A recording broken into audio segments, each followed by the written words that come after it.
Well, Stacey Plaskett was texting the Jeffrey Epstein that we're Correct. all talking about. You voted against the censure for her to remove her from her committees. You know, we pressed the minority leader, Hakeem Jeffries, on this last night. Maybe you don't think she should be removed from her committees. Correct. But why do so many Democrats seem unwilling to say it's inappropriate to be texting with a registered sex offender about what you're going to ask a witness at a congressional hearing? So I'm not going to necessarily say that that's the case. Now, this is somebody that was a former prosecutor. Now, I haven't sat down and talked about all the specifics of why Stacey was doing what she was doing. I know that when she got up and she spoke, she talked about the fact that this is one of her constituents. At the end of the day, what I know of prosecutors is that they are typically talking to co-defendants. They are typically talking to the people that have the best information. And what you had was the former attorney for the president that was sitting there. And honestly, we knew, or she knew, or at least Jeffrey Epstein presented that he was very cozy with the president. He had more information, registered sex offender or not. The bigger question is, why is it that the president was so cozy with the registered sex offender even after he ultimately ended up with some of his convictions? That's 100% a lie. And seemingly, he had absolutely been on the plane with him. We know about the birthday card. That's very moving.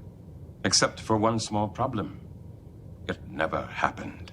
The bigger question is, why is the president of the United States not the one that is in the hot seat for his relationship, instead of us saying, oh, you know what, we're going to take her off of her committee because he decided to text her. Stacey didn't initiate that chain. Jeffrey initiated that chain, and she took the information. Just like if somebody texts me. Yeah, but she was responding and saying, you know, what are you talking about? Quick, I'm up next. And then her questions were about Rona. But do you think that was inappropriate? I mean, would you text with someone who is a registered sex offender about what you should ask? I honestly know that he had never been convicted of any federal crimes at that time. But he had been in jail already.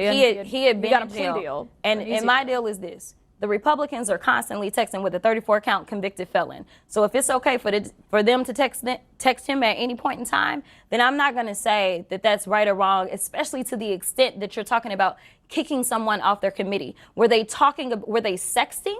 Was it a matter of her being involved in the pedophilia? No, it was nothing like that.